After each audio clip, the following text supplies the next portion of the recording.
Hey there! So, let me tell you about this interesting problem that popped up on my M1 MacBook Air running macOS 14.5 Sonoma. It seems that Finder is having a bit of a hiccup with the Command plus Shift plus shortcut to show hide hidden files. Quite the pesky little issue, right?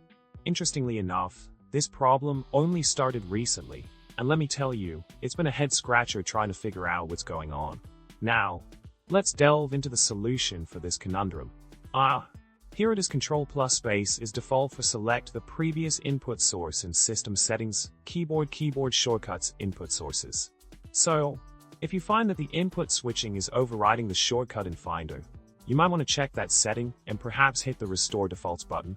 It seems that setting it to Command plus Shift plus can cause a clash between text input switching and showing hidden files. Definitely not the smooth sailing we hoped for, right? In conclusion, it looks like we've cracked the code on this Finder shortcut issue. By adjusting the input source settings, you can wave goodbye to the pesky interference with showing hidden files. Well, that's all for today, folks. Remember to hit that subscribe button, give us a thumbs up, and drop a comment below. Until next time, happy troubleshooting, and may your shortcuts always work like a charm.